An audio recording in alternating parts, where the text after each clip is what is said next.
ẹ ṣé a tún dúpẹ́ lọ́wọ́ gbogbo ẹ̀yin ènìyàn wa pátá níbi gbogbo tí ẹ ti ń wò wá. Mo dúpẹ́ lọ́wọ́ gbogbo ẹ̀yin mùtúmùwà pátá, gbogbo ẹ̀yin èèyàn wa a dúpẹ́ lọ́wọ́ yín, ẹ̀yin màmá wa. Èmi ò ní ṣe kí n má dúpẹ́. Mo dẹ̀ fẹ́ jẹ́ kó yé gbogbo èèyàn pé gbogbo èèyàn kan ló máa like mi, ṣùgbọ́n ìdí tí mo ṣe ń reply ọ̀pọ̀lọpọ̀ messages yín lórí YouTube ni wípé mo rí pé ẹni tó send message sí mi kò lóye, then a dẹ̀ ní láti explain fún dáadáa.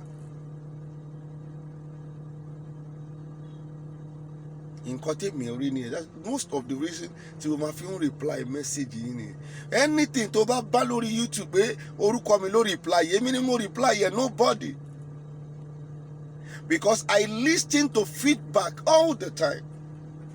Èyí ló máa jẹ́ fídíò kẹta tí mo máa ṣe lénìí. Àwọn oníkẹ́nikẹ́ni máa jáde, àwọn kan tiẹ̀ ti sọ pé I am proud. I am not proud. Ìwọ ni kò yé. Àwọn kan ló sọ bẹ́ẹ̀ sí mi, wọ́n send message sí mi, wọ́n ní mo ti proud jù. Mi ò proud. Mi ń sọ tó máa ṣẹlẹ̀ lọ́la fún ẹni, ṣùgbọ́n wọ́n ló fẹ́ gbọ́. Gẹ́gẹ́ bí ìránṣẹ́ Ọlọ́run tí Ọlọ́run pè mí. Mi ò lè deny it. I am a man of God. I can never deny it. Bọ́lọ́pàá ń gbé bí wọ́n ń gbé ọ̀bẹ sí mi lọ́rùn, mo fi ayé àti ọ̀run bú rẹ̀, mo fi ọjọ́ tí mo máa wọlé sùn bú rẹ̀. Mi ò ní deny it that I am a man of God. I am a man of God. Ọlọ́run sì ń bá mi sọ̀rọ̀. Ara ohun tó ń bá mi sọ lèmi ṣe jáde síta yẹn. Mi ò proud to anybody. Ìjà yín là ń jà. Ṣùgbọ́n mo ti sọ fún yín many times pé à ń tìtorí ọjà níta ló ń jà lẹ́ǹkùlé òun. Ìkan tún kọ mẹ́sẹ̀sì mi, ó ní ṣé owó mi ni wọ́n ń gbà ní ìgbà tí mò ń pariwo pé tó ṣe ni wọ́n ń dowó lọ́wọ́ àwọn tó wà ní diaspora. Owó wọ́n ti fi owó Yorùbá nation, wọ́n ti fi ṣe gbá, wọ́n ti fi kọ́lé, wọ́n ti fi ralẹ̀, ó ní ṣé owó mi ló ń gbà ní. Mi ń dárúkọ èèyàn láì jẹ́ pé Ọlọ́run ló rán mi o. Tí n bá wá dárúkọ èèyàn jáde, bẹ́ẹ̀ni yẹn bá reply mi ó fẹ́ tẹ pátápátá ni. Go and check it. Ẹ lọ wo history mi dáadáa. Bí tí n bá ti lè béèrè lọ́wọ́ ẹni tó pè mí pé ṣé kí n ṣiṣẹ́ lórí ohun yìí, tó bá ní kí n ṣiṣẹ́, tí n bá ṣiṣẹ́ lé lórí, wàláì mo fi ayé àti ọ̀run bú rẹ̀. Bí yẹn bá padà descend ọ̀rọ̀, ẹni yẹn máa tẹ pátápátá ní àtẹ kò ní duyọ̀. Bẹ́tà ni pé kí oníkálukú tá a bá sọ̀rọ̀ nínú fídíò fọ́nrán kejì, fọ́nrán kìíní tí mo gbé jáde lónìí, ṣe gẹ́tì mi pé kó oníkálukú kó ṣe kí ni, kí ó lọ ṣe àtúnṣe síbẹ̀. A ò bẹ́nikẹ́ni jà, mi ò bá Bánkọ́lé jà, mi ò mọ̀ ọ́ rí, mi ò tiẹ̀ gbọ́ mẹ́sẹ̀jì ẹ̀ rí. Wàláì mo fi Ọlọ́run tó ní ẹ̀mí mi bú rẹ̀, mi ò mọ̀ wọ́n rí débi tí mo máa envy wọn. Mi ò mọ̀ Solomon rí tí wọ́n ń pè ní King Solomon débi tí mo máa envy. I don't, but èmi ò ní wà lọ́jà kí orí ọmọ tuntun kó bàjẹ́. O kò possible. You cannot silence me. I will continue saying the truth. Ohun tó Olúwa sọ. Orí struggling yẹ kí wọ́n má lọ fi bà orúkọ bàbá wa Sunday Igboho jẹ́, kọ́sọ́ máa fi bàjẹ́ náà ni. Ọ̀pọ̀lọpọ̀ ló ti fi orúkọ bàbá wa Sunday Igboho ó ti fi lówó. Ọ̀pọ̀lọpọ̀ ló ti fi orúkọ bàbá wa Sunday Igboho ló ti fi nọ́lá. Ọ̀pọ̀lọpọ̀ ló ti fi orúkọ bàbá Sunday Igboho lóhun tó fẹ́ ní nínú ayé yìí. Ṣùgbọ́n síbẹ̀síbẹ̀ òfúùtù fẹ́ tẹ̀ ni. A ò fẹ́ jẹ́ kẹ́ ẹ bà orúkọ yẹn jẹ́ làwa ṣe ń jáde. Ìrìn àjò tí wọ́n tún fẹ́ rìn yìí, ìrìn àjò bíba orúkọ bàbá yìí jẹ́ ni. Ètò bá láìpẹ́ láì jìnnà ṣe máa gbọ́, àbí mo sọ nínú fọ́nrán kejì, ẹ̀bẹ̀ sì máa gbọ́. Wọ́n máa jókòó sábẹ́ àwọn kan máa jókòó, wọ́n máa bẹ̀rẹ̀ sí máa ní, wọ́n máa dá owó, wọ́n fẹ́ ra gbá, wọ́n fẹ́ ra owó. Ìkan ní kí ló dé, èmi kí ló dé tí mo ṣe ń pariwo, èmi ò bá Felix kankan jà o. Kọ́ má kọ̀ ṣiṣẹ́ kọ́ má kọ̀ fi orúkọ bàbá wa Sunday Igboho, kọ́ má fi bà nǹkan jẹ́, òun làwa ń sọ. Ọ̀nà tí Felix gbà, I don't know if it is Felix, èèyàn kan ló jẹ́ sọ pé Felix Bankole, èmi ò mọ̀ bí Felix Bankole ni. Bankole nìkan ni mo mọ̀ lórúkọ tí mo mọ̀.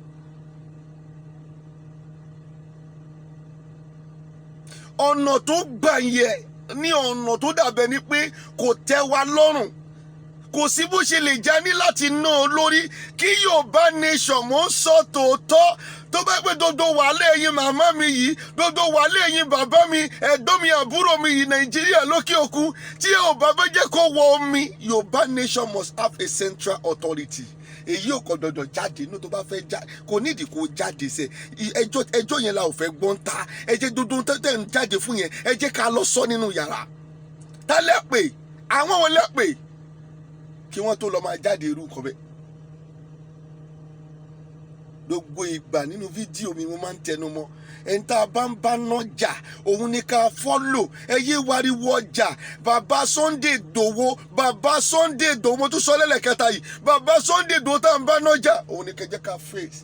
Ó dẹ̀ ti sọ fún wa wípé PA òun ni Koiki, òun ni mò ń tẹnu mọ́ lójoojúmọ́. Bí ò ní deny Sunday Igboho láyé mi, pé mo rí pé olóore ni Sunday Igboho. Kì í dé ń ṣe olóore tèmi nìkan, olóore ti gbogbo àgbáyé ni. Kò yẹ pé wọ́n dówó lé mi lọ́wọ́, ṣùgbọ́n ohun tí mò ń rí ni mò ń sọ sẹ́ẹ̀. Wọ́n ò dówó lé mi lọ́wọ́, mi ò ní ìdí owó, ebi ò dé pa mí. Nǹkan tí wọ́n ṣe ní mò ń proud nìyẹn. Bí a tó pé mo sọ pé mi ò ní ìdí owó, ebi ò pa mí, ẹ má fún mi lówó, mi ò ní ìdí owó yìí. Ó mọ̀ pé tó bá pè mí náà ti dówó ni, wọ́n á ti insult mi nínú struggling yìí. So I don't need that money, I'm okay. Struggling yìí ò ti tọ́ làwọn fẹ́ gbà. Tí Bankole bá wá ní idea àti pé ó ní agbára, ṣé òun get mi? Níṣe ló jẹ́ kó lọ bá àwọn tí wọ́n wà níwájú kí wọ́n wá sọ pé báyìí ni a ṣe máa rìn. A ní láti bẹ̀rẹ̀ sí ń recruit ni, kò jẹ́ pé èèyàn kò lè dá jagun. I continue to say that to you Bankole. Èèyàn kò lè dá jà. Nǹkan tó ju dodo àwọn tí wọ́n ń pè wá nìyẹn wípé kò jẹ́ kó rí bẹ́ẹ̀. Wá lọ bá àwọn tó jẹ́ kó lọ bá. Then they have to let you know báyìí ni kẹ̀jẹ̀ jẹ́ ká ṣe ni o. Envy yín. Wàláì, a ò jẹ́ lọ́sìn, a ò ní ká má jọ jà, a jọ máa jà náà ni. Wàláì, tí n bá sọ bẹ́ẹ̀ kí ilẹ̀ kò mú mi, mi ò ní ká má jọ jà ogun, a jọ máa jà kiri, ṣùgbọ́n bẹ́ẹ̀ kọ́ la ṣe gbọ́dọ̀ ṣe. Ó ṣàrò ohun tó ṣẹlẹ̀ lálákọ̀ọ́kọ́. Bẹ́ẹ̀ kọ́ la ṣe máa tẹ̀lé yẹn. Kò ṣe ohun tó ń sọ níta mọ́. Wọ́n ló fẹ́ gorí ọba, ọmọ àdórí ọba wa bẹ́ẹ̀ lé, ọmọ àṣegbà for what? Dodo yẹn lọ gbàgbé ẹ̀. Ayé sọ ọ̀rọ̀ ni, ohun tí kò ní ṣẹ ni.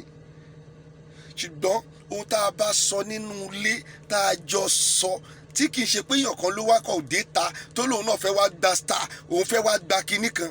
No, mi ò wá ta pé kò lè mọ̀ mí, mi ì wá ta pé kò lè fún mi lówó, mi ì wá ta pé kò lè ṣàánú mi. Mo kàn ń wá ta nítorí pé ṣé àní Yorùbá nation yìí, self determination Yorùbá nation yìí, kí Ọlọ́run lè jẹ́ kó wá sáde.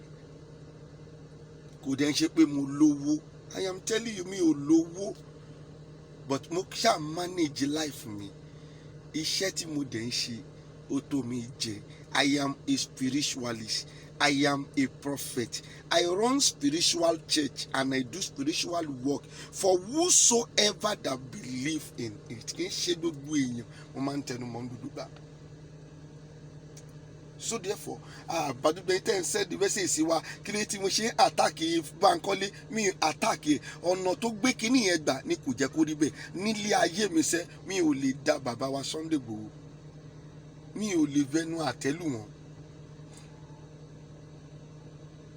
Struggling tá a máa gbá òun pé kí Ọlọ́run kó mú wọn jáde láyé àtàlàfíà, kò yẹ bí ká lọ fẹ́ lọ dákun nǹkan tó wà nílẹ̀. Ṣé tó bá ní agbára yẹn, ẹ jẹ́ kí wọ́n bẹ̀rẹ̀ sí lọ máa kó àwọn ọmọ ọjọ́ ni. Kì í ṣe wípé kó wá jáde síta ṣẹ̀ǹkẹ́ kan máa sọ̀rọ̀, àwọn abẹ́ kíní kan lórí, àwọn àṣìgbà. Olúwa sọ wípé ayé sọ ọ̀rọ̀ ni. Ṣé tó bá máa ẹ̀ ṣe owó ló máa involve, tó bá dẹ̀ involve owó wọ́n máa gba oníkálukú yín. Òun lolúwa ní kí n bá yín sọ, mi ò bẹ́ẹ̀ ní kẹ́nìjà. Tí King Solomon tí mo dẹ̀ sọ náà dẹ̀kẹ̀ rí, mi ò bá King Solomon jà, mi ò envy King Solomon, mi ò dẹ̀ ní gbéraga bóyá mo ní nǹkan jùlọ, mi ò mọ̀. Ẹni tí mi ò rí rí báwo mo yẹ máa mọ̀ pé mo ní nǹkan, ẹni tí mi ò máa pò ẹ̀ báwo mo yẹ máa mọ̀ pé mo ní nǹkan jùlọ, mi ò ní no. ṣùgbọ́n ohun tó ń ṣe tó bá jẹ́ pé ọmọ yín náà ní fídíò King Solomon lọ á sí lọ́wọ́, ọmọ tó ń kọ́ ní ọ̀nà ìgbàgbọ́, tó bá gbọ́ fídíò King Solomon ọmọ yẹn máa yapa kúrò nínú ọ̀nà ìgbàgbọ́ o. Òun ni mò ń sọ fún ẹ o.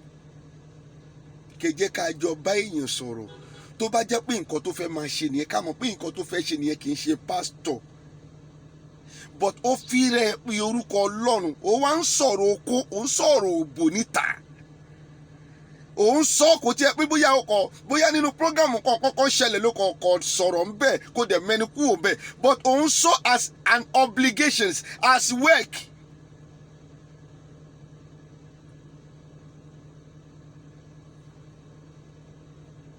Àdẹ̀sọ́ síta ẹni kí là ń sọ ẹlẹ́ni wá ń rùn ẹlá envy wọn, àwọn kan ní mo proud, àwọn kan ní mo envy wọn. Kí ni mo fẹ́ envy nínú wọn? Wọ́n ní mọ́tò ni mi ò ní ni. Kò sí nǹkan tí wọ́n ní tí mi ò ní. Mo lè má ní ìtó tóbi ju tí wọ́n lọ, but mi ò ní nǹkan tí wọ́n ní láyé tí mi ò ní. Mi ò envy ẹnikẹ́ni. I am saying it once again. I did not envy anybody. A kàn ń sọ òtítọ́ ọ̀rọ̀ kékeré má lọ padà lọ bá struggling tá à ń ṣe jẹ́ ni. We have Koiki there. Koiki ló jẹ́ kó sọ̀rọ̀ jáde as a spokesman. Everybody want to become a boss. Èmi ni mo sọ bẹ́ẹ̀ tó pé ìran tèmi rí ni lórí ọ̀rọ̀ bàbá Sunday Igboho Koiki and co. Ẹni tó ò bá ti tẹ̀lé wọn pé àwọn ló wà níwájú yìí ká tẹ̀lé wọn, ká jọ mú ìmọ̀ràn papọ̀, ká jọ mú tá à ń lọ. Tó bá pọ̀ fẹ́ dáṣe tiẹ̀ lọ́tọ̀, ẹ lọ gbàgbé ẹ fẹ́ẹ̀kì ní gbogbo ẹ̀. Owó nítorí owó ni, àjáde fẹ́nikẹ́ni nítorí owó. Kí ìlú yìí lè dá òun la ṣe jáde. Ṣé jọ gbogbo ẹ̀yin èèyàn wa, àwọn ọmọ Yorùbá torí ẹ̀ pé ohun tá à ń sọ fún Bankole, ìtagbára yẹn bá wà ní tòótọ́ kò nídìí láti bọ́ta. Ọ̀rọ̀ inú yàrá ni, àsọnù yàrá. Àwọn wo ló ti pè nínú àwọn àgbààgbà yìí? Tó o bá ti dọ́dọ̀ Koiki, ọ̀rọ̀ tí ì ṣe sọ. Ṣé ń gẹ́tì ọ̀rọ̀ tí ì ṣe sọ? Ọ̀rọ̀ inú ilé ni. Àjókòó, kí ni nǹkan tá a fẹ́ ṣe? Ìwọ náà ti declare rẹ wípé Ọlọ́run ràn ẹ́ lọ́wọ́, alágbára ni. Fine. Kí ni nǹkan tá a fẹ́ ṣe? Ká jọ fọwọ́sowọ́pọ̀.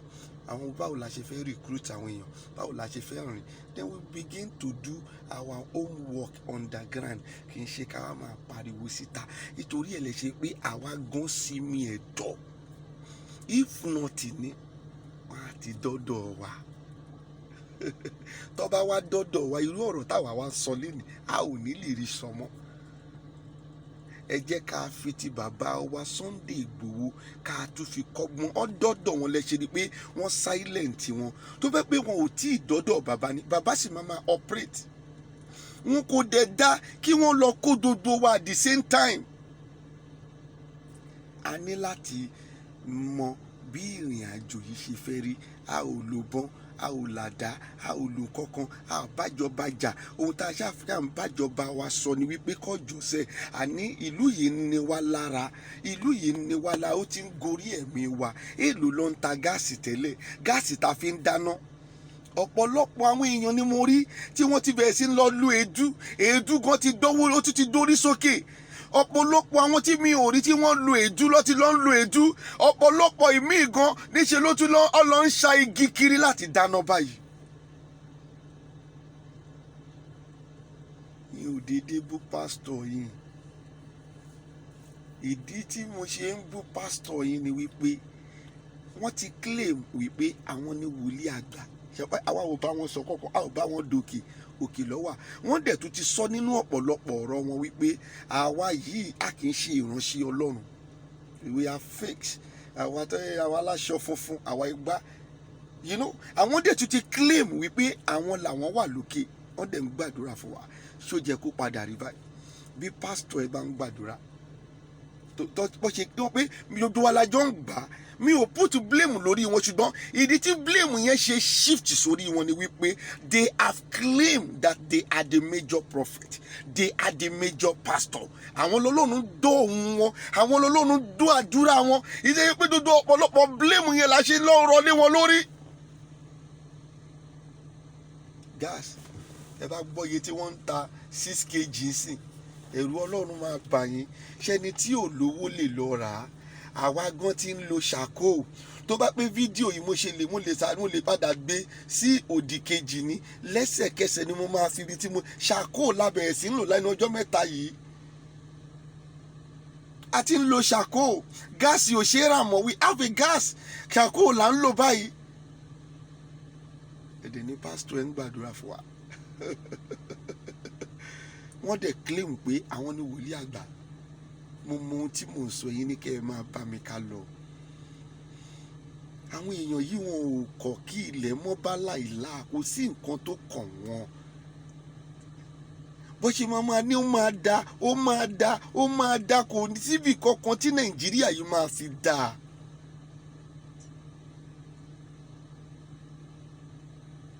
kò sí nǹkan tí Tinubu gan fi ṣẹ̀mí. ìjùdó nǹkan tó fi ṣe èmi ni wípé ó mọ̀ pé ìlú yìí ò lè dá mọ́. ó dẹ̀ jẹ́ ọmọ Yorùbá. ó dẹ̀ rí pé àwa ọmọ Yorùbá ń pariwo. ẹ dẹ̀ ṣe bí ẹni pé ẹ ò gbọ́ wa. ìdí tá a ṣe ń sọ̀rọ̀ lórí wọn nìyẹn. kí ló ṣẹ̀mí? ṣó pa mí lọ́mọ ni àbí kí ló ṣe fún mi? kò sí nǹkan tó kémi pẹ̀lú ẹ̀. but because a rí pé àwọn ló wà lókè a dẹ̀ ń pariwo tíkankíkan. bí Tinubu ò bá ṣe gba ìtò láyé yìí ni àti ìtàn pè ní bàbá Ìyábọ̀ bí wọn ò bá ṣe gba ìtò láyé tó pé wọ́n ra jókòó jẹ́jẹ́ wọn ò dé dá sí nǹkan kan mọ́. kọ́dẹ̀ tí Yorùbá nation lẹ́yìn wàláì wọn ò bá níyì láyé àti lọ́run títí tí wọ́n máa fi kú. but bá ṣe ń pariwo ṣe ló ń sọ pé àgùn ńlá àgùn tẹ̀tẹ̀ fún wa. a lè rí ohun tó da ká má sọ. a rí ohun tó da nínú a rí ohun tí ò da nínú Tinubu la ṣe ń sọ. a rí ohun tí ò da nínú ayé àwọn tí à ń sọ̀rọ̀ wọn yìí náà la ṣe ń sọ. a ò wá fi àtáàkì wọn kí wọ́n lè yí padà ní. we don't attack them. I never attack Bankole. mi ò attack King Solomon. ṣùgbọ́n King Solomon ìwọ́gán jókòó kó gbóhun tó sọ àfi tó bá pọ̀ mọ́ èṣù ni ẹ ò kò jù yẹn lọ. tó bá pọ̀ mọ́ èṣù ni ẹ o lè rí reason nínú ohun tí King Solomon sọ. you get me? tó bá pé normal person àbí ìwọ́rí tí mo dárúkọ artist kankan rí látijọ́ tí mo ti ń sọ̀rọ̀. ọ̀nà kan tí mo dẹ̀ fi dárúkọ artist ni wípé ó jẹ́ káwọn náà lè sọ nípa Yorùbá nation yìí. ṣùgbọ́n nítorí pé ọ̀dọ̀ ìjọba náà làwọn náà ti ń jẹ wọn ò ní lè sọ ó tán. mi ò ní nǹkan tí mo fẹ́ sọ lórí wọn. ibẹ̀ Ọlọ́run ò rán mi sọ́dọ̀ wọn. ṣùgbọ́n èèyàn péré ẹ̀ ní ìránṣẹ́ Ọlọ́run. ó wá ń lídìí àwọn èèyàn Ọlọ́run lọ sínú iná. tá a bá rí a máa sọ o. ohun tọ́lọ́run pè wá fún nìyẹn as a prophet. ohun tọ́lọ́run pè àwa fún nìyẹn as a pastor o. ohun tọ́lọ́run pè wọ́n fún kọ́ nìyẹn. fine, don't worry, continue kó máa wò ó. wọ́n ń dá àwọn èèyàn sínú iná.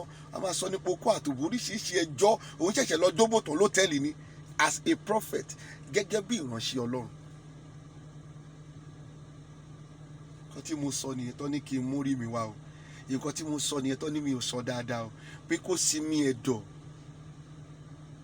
má sọ pé o jẹ́ pásítọ̀ kó máa ṣerú nǹkan báyìí. ọ̀pọ̀lọpọ̀ àwọn ọmọ wéwèwé tí lọ ń wo kinní yìí náà. this is a jet age. jẹ́ pé gbogbo àwọn wéwèwé yìí ni wọ́n ní fóònù lọ́wọ́. ẹ jọ̀ọ́ ẹ jẹ́ ká sinmi ẹ̀dọ̀. kí Bankole bá dẹ̀ lóhun lágbára ẹ jẹ́ kí ó lọ bá àwọn tó jẹ́ kó lọ bá. ká wá jókòó ọ̀nà tá a fẹ́ gbégbà kì í ṣe lórí Facebook. a máa gé orí àwọn bá a máa ṣe kíní. ìkànnì ṣèbémi náà sọ ìjọ wo ni mo sọ. I am only giving strategy pé ọ̀nà tá lè gbà nìyí.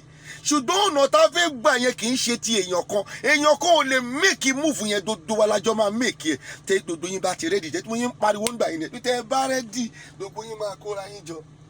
àárín níwájú ilé wa pé ẹ̀yin lẹ kóra yín jọ yìí. ẹ bá ti rẹ́dì yà fẹ́ jà. àárín yín láàárọ̀ àárín yín lọ́sàn-án pé ẹ ti rẹ́dì ìjà a fẹ́ jà o a fẹ́ ṣe gbà o. ẹni tó bá dẹ̀ fẹ́ jà sí bá máa kọ́kọ́ gbáradì ogun. ìdí tá a ṣe sọ àwọn iṣẹ́ bí iṣẹ́ ìbọn, iṣẹ́ gbá, iṣẹ́ àwo sílẹ̀ ni pé a lè sọ sílẹ̀ tó jẹ́ pé àwọn ọmọ olè gan ló máa padà lọ lù ú, àwọn ọmọ olè ló máa padà wá ṣe, ọ̀pọ̀lọpọ̀ ẹ̀ ló wà. Ṣùgbọ́n tó bá pé dodo wá ti rí wa kó jọ ni, ohun tá a fẹ́ kí ẹni tó jáde yẹn ṣe náà nìyẹn, ohun táwa náà fẹ́ gbìyànjú láti ṣe nìyẹn. Ṣùgbọ́n rí pé inú ọmọ Yorùbá òkò bá a ṣe ń sá eré ẹ̀ làwọn míì máa ní bẹ́ẹ̀ ìdíkẹ́ ìdí wọn ń tẹ̀jẹ̀ envy wọn. Ta ni mo fẹ́ envy? Kí là ní? Talk to me. Kí ni a ò ní? Ohun tí wọ́n ní la ní náà. A dẹ̀ ní fọkànbalẹ̀ ojú yẹn lọ. Sọlọ́run á fún wa ṣe. Kó má bàjẹ́ la ṣe ń jáde o. Kí Yorùbá Nation má forí sọgi la ṣe ń jáde. Ju gbogbo ẹ̀ lọ, ogun ni tá bá fẹ́ gba Yorùbá Nation.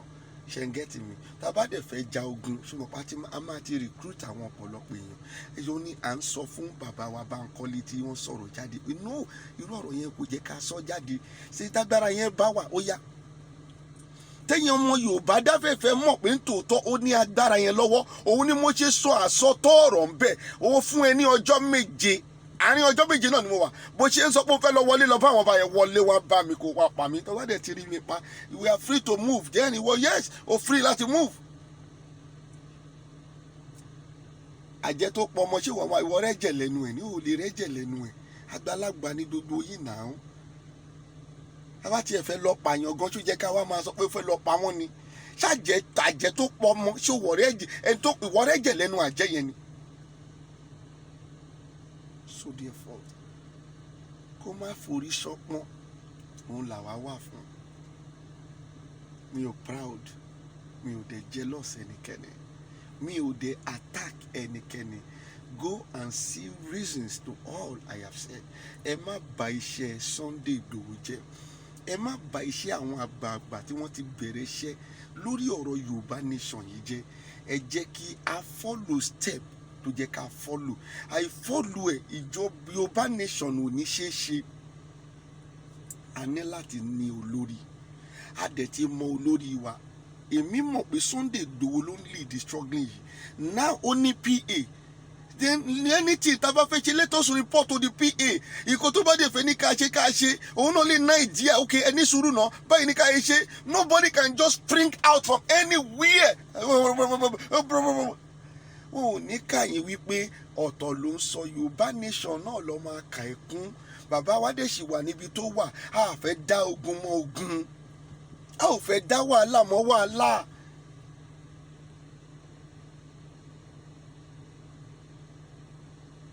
Ìjà ìbẹ́nikẹ́ni jà kó lè dá.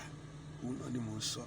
Gbogbo ẹ̀yin ọmọ Yorùbá pátá ẹ tẹ́tí sí. Síbẹ̀síbẹ̀ mo tún sọ fún yín, mi ò ní ìdí owó ẹnikẹ́ni. Tó bá jẹ́ nítorí ẹ̀ ló ṣe ni pé mo proud, I don't need your money.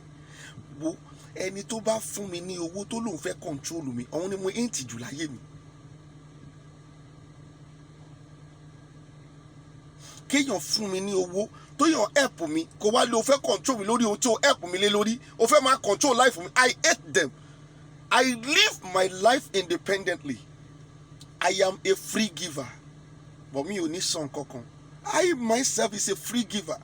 I give people. I bless people. Ṣé tó pé àwọn ò jáde láti wá máa fi dodo ẹ̀wọ̀n wọn? A sì kọ́ ilé fún obìnrin kan tó mo dẹ̀ mọ̀ pé ní agbára Ọlọ́run obìnrin yẹn ó máa sun inú ilé yẹn kí ọdún yìí tó parí. Many like that we are doing. A ò dẹ̀ béèrè owó lọ́wọ́ ẹnikẹ́ni.